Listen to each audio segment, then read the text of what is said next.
नमस्कार दोस्तों, मैं राहुल मीणा आप सभी का स्वागत करता हूं आपके अपने इस YouTube channel study with Rahul the way of success में। दोस्तों, अगर आपने अभी तक हमारे चैनल को लाइक और सब्सक्राइब नहीं किया है तो इसे सब्सक्राइब कर लीजिए ताकि आने वाले वीडियोस के लेक्चर के नोटिफिकेशन आपको मिलते रहें। आइए दोस्तों, हम आज की क्लास शुरू करते हैं जिसमें आज हम वैदिक संस्कृति से संबंधित प्रश्नों का हल करेंगे। दोस्तों, हमारा आज का पहला प्रश्न है, पूर्व वैदिक या ऋग्वैदिक संस्कृति का काल किसे माना गया है? तो दोस्तों, इसका सही जवाब है ऑप्शन ए। हम अगले प्रश्न की ओर बढ़ते हैं दोस्तों। हमारा अगला प्रश्न है दोस्तों, उत्तर वैदिक संस्कृति का काल किसे माना जाता है? तो दोस्तों, इसका सही जवाब है ऑप्शन बी, 1000 ईसा पूर्व से 600 ईसा पूर्व के मध्य। हमारा अगला प्रश्न है दोस्तों, आर्य शब्द की शाब्दिक अर्थ क्या है? तो दोस्तों, इसका सही जवाब है ऑप्शन बी, कुलीन या श्रेष्ठ। अगला प्रश्न है दोस्तों, प्रारंभिक आर्यों के बारे में निम्न कथनों में से कौन सा कथन सत्य नहीं है? तो दोस्तों, ऑप्शन डी, वे मुख्यतः नगर के निवासी थे। अगले प्रश्न की ओर बढ़ते हैं दोस्तों, और हमारा अगला प्रश्न है, निम्न में से किस फसल का ज्ञान वैदिक काल के लोगों को नहीं था? तो दोस्तों, तंबाकू का। हमारा अगला प्रश्न है दोस्तों, उत्तर वैदिक काल में वेद विरोधी और ब्राह्मण विरोधी धार्मिक अध्यापकों को किस नाम से जाना जाता था? तो दोस्तों, इसका सही जवाब है ऑप्शन बी, श्रमण। हमारा अगला प्रश्न है दोस्तों, वैदिक गणित का महत्वपूर्ण अंग है? तो दोस्तों, शल्य सूत्र का। अगले प्रश्न की ओर बढ़ते हैं दोस्तों, और हमारा अगला प्रश्न है दोस्तों, किस वेद को प्राचीनतम वैदिक युग की संस्कृति की सूचना दी गई थी? तो दोस्तों, इसका सही जवाब है ऑप्शन ए, ऋग्वेद। अगले प्रश्न की ओर बढ़ते हैं दोस्तों, और हमारा अगला प्रश्न है, निम्नलिखित में से कौन से उत्तर वैदिक काल में लिखे गए ग्रंथों का सही क्रम है? तो दोस्तों, ऑप्शन ए इसका सही जवाब होगा, वेद, ब्राह्मण, आरण्यक और उपनिषद। हमारा अगला प्रश्न है दोस्तों, वेदों की संख्या कितनी है? तो दोस्तों, इसका सही जवाब है ऑप्शन सी, 4।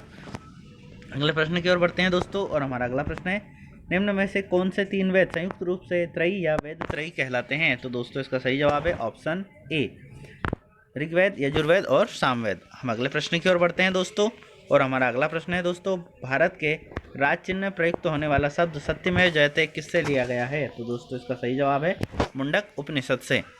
अगले प्रश्न की ओर बढ़ते हैं दोस्तों, वैदिक आर्यों का मुख्य व्यवसाय क्या था? तो दोस्तों, पशुपालन। अगले प्रश्न की ओर बढ़ते हैं दोस्तों, और हमारा अगला प्रश्न है दोस्तों, भारतीय संगीत का आदि ग्रंथ किसे कहा गया है? तो दोस्तों, इसका सही जवाब है सामवेद। अगले प्रश्न की ओर बढ़ते हैं दोस्तों, प्रथम विधि निर्माता कौन थे? तो दोस्तों, मनु। हम अगले प्रश्न की ओर बढ़ते हैं दोस्तों, और हमारा अगला प्रश्न है, कृष्ण भक्ति का प्रथम तथा प्रधान ग्रंथ है? तो दोस्तों, श्रीमद् भगवत गीता। हम अगले प्रश्न की ओर बढ़ते हैं दोस्तों, और हमारा अगला प्रश्न है दोस्तों, ऋग्वेद में संपत्ति का प्रमुख रूप क्या था? तो दोस्तों, इसका सही जवाब है ऑप्शन ए। अगले प्रश्न की ओर बढ़ते हैं दोस्तों, और हमारा अगला प्रश्न है, ऋग्वेद के किस मंडल में शूद्र का उल्लेख पहली बार मिलता है? तो दोस्तों, ऑप्शन डी, 10वें मंडल में। अगले प्रश्न की ओर बढ़ते हैं दोस्तों, पुराणों की संख्या कितनी है? तो दोस्तों, इसका सही जवाब है 18। अगले प्रश्न की ओर बढ़ते हैं दोस्तों, और हमारा अगला प्रश्न है, वैदिक धर्म का मुख्य लक्षण इनमें से किसकी उपासना करना है? तो दोस्तों, इसका सही जवाब है प्रकृति। अगले प्रश्न की ओर बढ़ते हैं दोस्तों, किस देवता के लिए ऋग्वेद में पुरंदर शब्द का प्रयोग किया गया है? तो दोस्तों, इंद्र के लिए। हमारा अगला प्रश्न है दोस्तों, शूल्य सूत्र किस विषय से संबंधित पुस्तक है? तो दोस्तों, यह ज्यामिति से संबंधित पुस्तक है। हमारा अगला प्रश्न है दोस्तों, अस्तो मा सदगमय कहाँ से लिया गया है? तो दोस्तों, इसे ऋग्वेद से लिया गया है। हम अगले प्रश्न की ओर बढ़ते हैं दोस्तों, और हमारा अगला प्रश्न है दोस्तों, आर्य भारत में बाहर से आए और सर्वप्रथम कहाँ आकर बसे? तो दोस्तों, पंजाब में। हम अगले प्रश्न की ओर बढ़ते हैं दोस्तों, और हमारा अगला प्रश्न है, जोड़ी सुमेलित कीजिए। तो दोस्तों, ऋग्वेद के यज्ञकर्ता को होत, आयुर्वेद के यज्ञकर्ता को यजुर्वेद के यज्ञकर्ता को अर्धयु, सामवेद के यज्ञकर्ता को उदग्रात तथा अथर्ववेद के यज्ञकर्ता को ब्रह्मा कहा जाता है। अर्थात दोस्तों, ऑप्शन ए इसका सही जवाब होगा। हम अगले प्रश्न की ओर बढ़ते हैं दोस्तों, और हमारा अगला प्रश्न है, वेदों को अपौरुषेय क्यों कहा गया है? तो दोस्तों, इसका सही जवाब है ऑप्शन ए, क्योंकि वेदों की रचना देवताओं द्वारा की गई है। वैशेषिक दर्शन के प्रतिपादक कौन है? तो दोस्तों, उलक कणाद इसके प्रवर्तक है। हमारा अगला प्रश्न है दोस्तों, मीमांसा और पूर्व मीमांसा दर्शन के प्रतिपादक कौन है? तो दोस्तों, जैमिनी।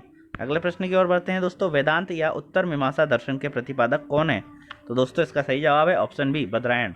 अगले प्रश्न की ओर बढ़ते हैं दोस्तों और हमारा अगला प्रश्न है ऋग्वेद में कौन सा मंडल पूर्णतः सोम को समर्पित है? तो दोस्तों 9वां मंडल। हम अगले प्रश्न की ओर बढ़ते हैं दोस्तों और हमारा अगला प्रश्न है दोस्तों प्रसिद्ध 10 राजाओं का युद्ध दशराज युद्ध किस नदी के तट पर लड़ा गया था? तो दोस्तों इसका सही जवाब है ऑप्शन डी, पारुषणी नदी। धर्मशास्त्रों में भू राजस्व की दर क्या थी? तो दोस्तों 1/6। हमारा अगला प्रश्न है दोस्तों 800 ईसा पूर्व से 600 ईसा पूर्व का काल किस युग से जुड़ा था? तो दोस्तों यह ब्राह्मण युग से जुड़ा हुआ था। दोस्तों हमारा अगला प्रश्न है किस काल में अछूत की अवधारणा स्पष्ट रूप से उदित की गई थी? तो दोस्तों धर्मशास्त्र के काल में।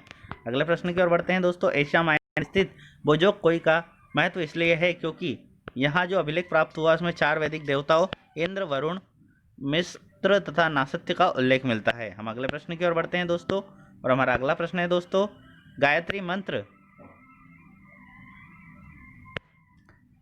मंत्र जो कि देवी सरस्वती को संबोधित करता है किस पुस्तक में मिलता है? तो दोस्तों इसका सही जवाब है ऋग्वेद में।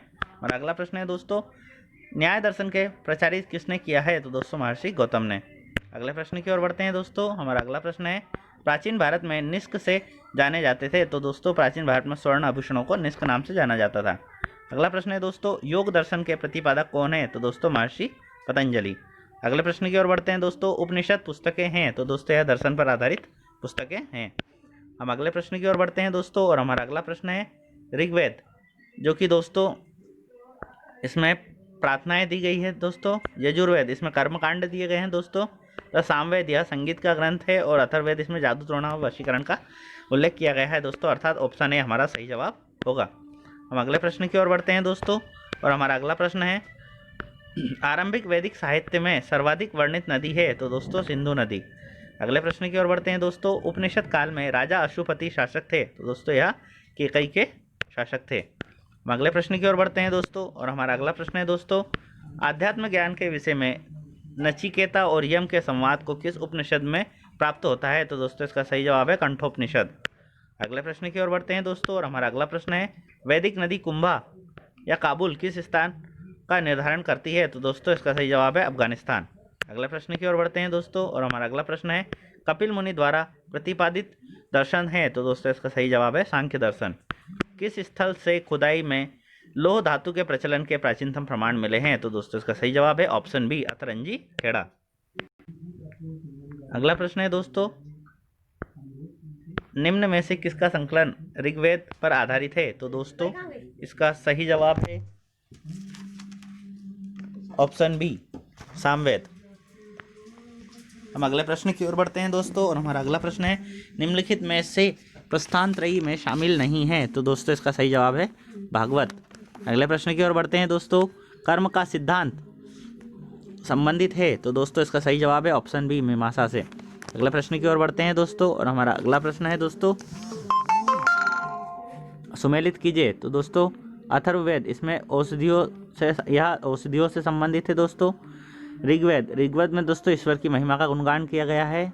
सामवेद संगीत के लिए तथा यजुर्वेद बलिदान या बलि की विधि, अर्थात दोस्तों ऑप्शन ए इसका सही जवाब होगा।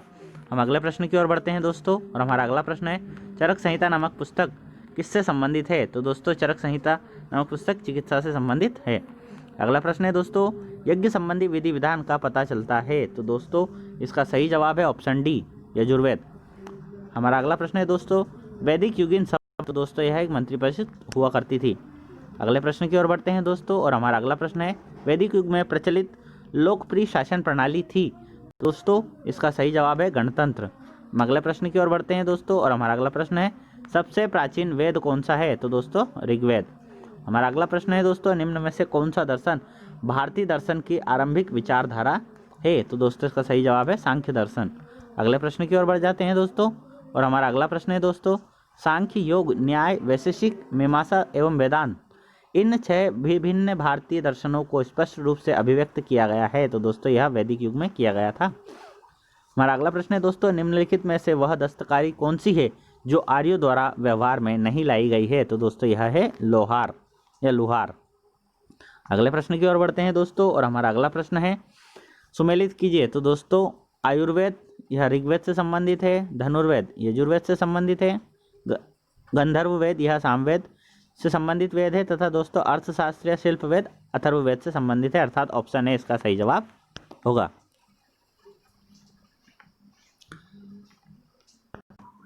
हमारा अगला प्रश्न है दोस्तों, ऋग्वेद में किन 6 मंडलों को वश मंडल या गोत्र मंडल कहा गया है? तो दोस्तों दूसरे से 7वें मंडल तक को वश मंडल या गोत्र मंडल कहा गया है। अगला प्रश्न है दोस्तों, किस वेद में जादुई माया और वशीकरण का उल्लेख है? तो दोस्तों अथर्ववेद में का सही जवाब है। आर्य शब्द इंगित करता है, तो दोस्तों यह श्रेष्ठ वंश को इंगित करता है। हमारा अगला प्रश्न है दोस्तों, ऋग्वेद में कुल कितने मंडल है? तो दोस्तों इसका सही जवाब है 10 मंडल। आर्य भारत में संभवतः आए थे, तो दोस्तों यह मध्य एशिया से आए थे। हमारा अगला प्रश्न है दोस्तों, कौन सा वेद अंशतः गद्य रूप में रचित है? तो दोस्तों इसका सही जवाब है ऑप्शन बी यजुर्वेद। हमारा अगला प्रश्न है दोस्तों, सभा और समिति प्रजापति की 2 पुत्रियां हैं, इसका उल्लेख किस वेद में मिलता है? तो दोस्तों इसका सही जवाब है अथर्ववेद में। हम अगले प्रश्न की ओर बढ़ते हैं दोस्तों, वैदिक युग में प्राचीनतम संस्था कौन सी है? तो दोस्तों इसका सही जवाब है ऑप्शन सी विदत। हम अगले प्रश्न की ओर बढ़ जाते हैं दोस्तों, और हमारा अगला प्रश्न है दोस्तों, ब्राह्मण ग्रंथों में सर्वाधिक प्राचीन कौन है? तो दोस्तों इसका सही जवाब है ऑप्शन बी शतपथ ब्राह्मण। अगले प्रश्न की ओर बढ़ते हैं दोस्तों, हमारा अगला प्रश्न है, गोत्र व्यवस्था प्रचलन में कब आई थी? तो दोस्तों इसका सही जवाब है ऑप्शन बी उत्तर वैदिक काल में। अनुलोम विवाह किस अर्थ क्या है दोस्तों? तो दोस्तों इसका सही जवाब है जब उच्च वर्ण का पुरुष निम्न वर्ण की नारी के साथ विवाह करता है, तो दोस्तों ऑप्शन ए इसका सही जवाब होगा। हमारा अगला प्रश्न है दोस्तों, प्रतिलोम विवाह तब माना जाता है? तो दोस्तों प्रतिलोम विवाह जब उच्च वर्ण की नारी निम्न वर्ण के पुरुष के साथ विवाह कर लेती है। अगला प्रश्न है दोस्तों, यव शब्द किसके लिए प्रयुक्त किया जाता है? तो दोस्तों यह जो के लिए प्रयुक्त किया जाता है। व्रही शब्द प्रयुक्त किया जाता है, तो दोस्तों व्रही चावल के लिए प्रयुक्त किया जाता है। अगले प्रश्न की ओर बढ़ जाते हैं दोस्तों, और हमारा अगला प्रश्न है, अथर्व का अर्थ होता है? तो दोस्तों यह पवित्र जादू इसका अर्थ होता है। अगले प्रश्न की ओर बढ़ते हैं दोस्तों, और हमारा अगला प्रश्न है, सुमेलित कीजिए। तो दोस्तों शिक्षा यह ध्वनि शास्त्र के अंतर्गत आती है, कल्पसूत्र यह कर्मकांड के अंतर्गत आता है दोस्तों, निरुक्त यह भाषा शास्त्र के अंतर्गत आता है दोस्तों, और छंद यह छंद शास्त्र के अंतर्गत आता है, अर्थात ऑप्शन ए इसका सही जवाब होगा। आइए दोस्तों हम अगले प्रश्न की ओर बढ़ते हैं, और हमारा अगला प्रश्न है, प्राचीनतम व्याकरण अष्टाध्यायी के रचनाकार कौन है? तो दोस्तों इसका सही जवाब है पाणिनि। अगला प्रश्न है दोस्तों, कौन सी स्मृति प्राचीनतम है? तो दोस्तों मनुस्मृति प्राचीनतम है। अगले प्रश्न की ओर बढ़ जाते हैं दोस्तों, और हमारा अगला प्रश्न है, आदि काव्य की संज्ञा किसे दी गई है? तो दोस्तों इसका सही जवाब है ए रामायण। प्राचीनतम पुराण कौन सा है? तो दोस्तों इसका सही जवाब है विष्णु, माफ कीजिएगा दोस्तों, मत्स्य पुराण।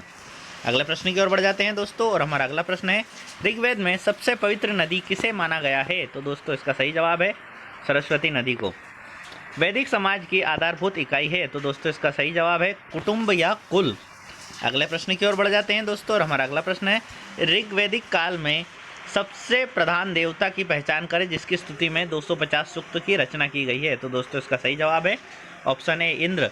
किस वेद को स्पष्ट सभा में नरिष्ठ अथवा सामूहिक वाद विवाद या आलिंगन कहा गया है? तो दोस्तों इसका सही जवाब है ऑप्शन डी अथर्ववेद। अगले प्रश्न की ओर बढ़ जाते हैं दोस्तों, किस रचना में नारी को सुरा और पासा के साथ 3 प्रमुख बुराइयों में शामिल किया गया है? तो दोस्तों इसका सही जवाब है मैत्रायणी संहिता में। अगले प्रश्न की ओर बढ़ जाते हैं दोस्तों, उत्तर वैदिक काल में किस देवता को सर्वोच्च स्थान प्राप्त है? तो दोस्तों इसका सही जवाब है प्रजापति। अगला प्रश्न है दोस्तों, सुमेलित कीजिए।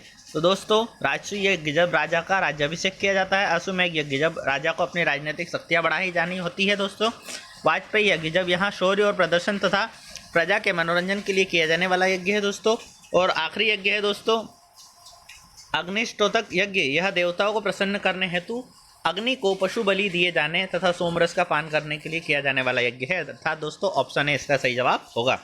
अगले प्रश्न की ओर बढ़ जाते हैं दोस्तों, निम्न नदियों का वर्तमान तथा ऋग्वैदिक काल में उल्लेखित नाम से इसका मिलान करना है। तो दोस्तों परुष्णी नदी को उस समय रावी नदी, वर्तमान में रावी नदी कहते हैं दोस्तों। सतुद्री नदी जो कि वर्तमान में सतलज नदी का नाम है। अस्किनी नदी है चिनाब नदी का वर्तमान नाम है दोस्तों। और दोस्तों विपाशा जो कि व्यास नदी का ऋग्वैदिक में उल्लेखित नाम है, अर्थात दोस्तों ऑप्शन ए इसका सही जवाब होगा। अगले प्रश्न की ओर बढ़ जाते हैं दोस्तों, हमारा अगला प्रश्न है, संस्कारों की कुल संख्या कितनी है? तो दोस्तों इसका सही जवाब है ऑप्शन सी 16। हमारा अगला प्रश्न है दोस्तों, ब्रह्म विवाह सुमेलित कीजिए। तो दोस्तों ब्रह्म विवाह जब समान जाति के विवाह किया जाता है। देव विवाह जब दोस्तों पुरोहित को परिश्रमा में मिले कन्या के साथ विवाह। और दोस्तों अर्श विवाह जब कन्या मूल्य रूप से एक जोड़ी गाय और बैल चुकाकर किया गया विवाह हो। दोस्तों प्रजापति विवाह जो बिना दहेज के किया गया विवाह हो, अर्थात दोस्तों ऑप्शन ए इसका सही जवाब होगा। हमारा अगला प्रश्न है दोस्तों, गंधर्व विवाह। तो दोस्तों इसे प्रेम विवाह भी कहा जाता है। असुर विवाह जब कन्या को खरीद कर किया गया विवाह हो तो उसे असुर विवाह कहा जाता है। दोस्तों राक्षस विवाह पराजित राजा की कन्या या अपहरण की गई कन्या के साथ किया गया विवाह। और दोस्तों पैशाच विवाह जब सोई हुई इस कन्या को गुमराह कर या मानसिक रूप से अस्वस्थ कन्या को गुमराह कर उसके साथ किया गया विवाह, अर्थात दोस्तों ऑप्शन ए इसका सही जवाब होगा। हमारा अगला प्रश्न है दोस्तों, 3 ऋणों में शामिल नहीं है। तो दोस्तों इसका सही जवाब है मात्र ऋण। ऋग्वैदिक काल में संबंधित मृतभांड संस्कृति है। दोस्तों इसका सही जवाब है गेरुवर्णी मृतभांड संस्कृति। दोस्तों हमारा अगला प्रश्न है दोस्तों, उत्तर वैदिक काल से संबंधित मृतभांड संस्कृति है। तो दोस्तों इसका सही जवाब है ऑप्शन बी चित्रित धूसर मृतभांड संस्कृति। दोस्तों हमारा अगला प्रश्न है, हरियाणा प्रांत में चित्रित धूसर मृतभांड स्थल किस स्थान पर हाल ही में किए गए उत्खनन में प्रकाश में आया है। तो दोस्तों इसका सही जवाब है भगवानपुर। अगले प्रश्न की ओर बढ़ते हैं दोस्तों, प्राचीनतम विवाह संस्कार का वर्णन करने वाला विवाह सूक्त है। तो दोस्तों इसका सही जवाब है ऑप्शन ए ऋग्वेद। अगले प्रश्न की ओर बढ़ जाते हैं दोस्तों, हमारा अगला प्रश्न है, ऋग्वेद में अधन्य या वध योग्य नहीं शब्द किसके लिए प्रयुक्त किया गया है। तो दोस्तों इसका सही जवाब है ऑप्शन ए गाय के लिए, ऑप्शन बी गाय के लिए। हमारा अगला प्रश्न है दोस्तों, सुमेलित कीजिए। तो दोस्तों कोषाध्यक्ष जिसे संग्रहित कहा जाता था। भागदूत यह कर संग्रहण करता होता था। दोस्तों छत्री यह पासे में खेल में राजा का सहायक होता था। और दोस्तों अक्षवाक यह प्रतिहारी या राजप्रसाद का रक्षक होता था। तो दोस्तों इसका सही जवाब है ऑप्शन ए। अगले प्रश्न की ओर बढ़ जाते हैं दोस्तों, हमारा अगला प्रश्न है, ऋत स्थापित करने के कारण किस वैदिक देवता को ऋतुष्य गोप कहा जाता है। तो दोस्तों इसका सही जवाब है वरुण। अगला प्रश्न है दोस्तों, निम्नलिखित में से कौन मूलतः जल और समुद्र का देवता है। तो दोस्तों इसका सही जवाब है ऑप्शन सी वरुण। हमारा अगला प्रश्न है दोस्तों, 3 क्रमों या पगों में 3 लोक को मापने के कारण किसे उपक्रम कहा गया है। तो दोस्तों इसका सही जवाब है ऑप्शन डी विष्णु। हमारा अगला प्रश्न है दोस्तों, सुमेलित कीजिए। तो दोस्तों पुषण यह विवाह का देवता होता है। दोस्तों रुद्र यह पशुओं का देवता होता है। घो यह जगत के पिता होते हैं। दोस्तों और अदिति यह देव की महान माता है, अर्थात दोस्तों ऑप्शन ए इसका सही जवाब होगा। हम अगले प्रश्न की ओर बढ़ जाते हैं दोस्तों, हमारा अगला प्रश्न है, मनुस्मृति मुख्यतः संबंधित है। तो दोस्तों इसका सही जवाब है ऑप्शन ए समाज की व्यवस्था से। गायत्री मंत्र की रचना किसने की। तो दोस्तों विश्वामित्र द्वारा। हमारा अगला प्रश्न है दोस्तों, अवेस्ता और ऋग्वेद में समानता है। तो अवेस्ता किस क्षेत्र से संबंधित है। तो दोस्तों इसका सही जवाब है ईरान से। अगले प्रश्न की ओर बढ़ जाते हैं दोस्तों, निम्न में से कौन सी एक ऋग्वैदिक आर्यों की लाक्षणिक विशेषता नहीं है। तो दोस्तों ये उसका सही जवाब है ऑप्शन बी वे लोहे के उपयोग से परिचित थे। यह गलत बात है दोस्तों। हम अगले प्रश्न की ओर बढ़ जाते हैं दोस्तों, ऋग्वेद में निम्नांकित किन नदियों का उल्लेख अफगानिस्तान के साथ आर्यों का सूचक है। तो दोस्तों इसका सही जवाब है कुंभा या क्रुमु। अगले प्रश्न की ओर बढ़ जाते हैं दोस्तों, हमारा अगला प्रश्न है, धर्म और रीत भारत को किस प्राचीन वैदिक संस्कृति में एक केंद्रीय विचार को चित्रित करता है। इस संदर्भ में कथनों पर विचार कीजिए। तो दोस्तों ऑप्शन सी इसका सही जवाब होगा, अर्थात दोस्तों धर्म व्यक्ति के दायित्वों एवं स्वयं तथा दूसरों के प्रति व्यक्तिगत कर्तव्यों की संकल्पना है। तथा दोस्तों दूसरा ऑप्शन है दोस्तों रीत मूलभूत वैदिक विधान था जो सृष्टि तथा उसके अंतर्निहित सारे तत्वों के क्रियाकलापों को संचालित करता था। दोस्तों हमारा अगला प्रश्न है, आर्यों के आर्कटिक होम सिद्धांत का पक्ष किसने लिखा था। तो दोस्तों इसका सही जवाब है ऑप्शन सी बाल गंगाधर तिलक ने। दोस्तों हमारा अगला क्वेश्चन है दोस्तों, जोड़ी सुमेलित कीजिए दोस्तों। तो दोस्तों इसका सही जवाब है कुंभा नदी, जिसे कि काबुल नदी कहा जाता है। दोस्तों इसके बाद आता है ऑप्शन दोस्तों पारुष्णी, जो कि रावी नदी का नाम है। सदानीरा यह गंडक नदी का नाम है दोस्तों, तथा शतुद्री यह सतलज नदी का नाम है, अर्थात दोस्तों ऑप्शन बी इसका सही जवाब होगा। हमारा अगला प्रश्न है दोस्तों, ऋग्वेद में सूक्त हैं। तो दोस्तों इसकी संख्या 1028 है। पूर्व वैदिक आर्यों का धर्म है। तो दोस्तों इसका सही जवाब है ऑप्शन सी प्रकृति पूजा और यज्ञ पूजा। हमारा अगला प्रश्न है दोस्तों, पतंजलि कौन था। तो दोस्तों इसका सही जवाब है दोस्तों पाणिनि के संस्कृत व्याकरण अष्टाध्यायी का एक टीकाकार था। और दोस्तों हमारा आज का आखिरी प्रश्न है, शतपथ ब्राह्मण से संबंधित राजा विभेद माधव से संबंधित ऋषि थे? तो दोस्तों इसका सही जवाब है ऑप्शन डी, ऋषि गौतम रहुगुण। तो दोस्तों आज के लिए फ़िलहाल इतना ही। बने रहिए हमारे साथ स्टडी विद राहुल के साथ। जय हिंद, जय Bharat. Thank you so much दोस्तों।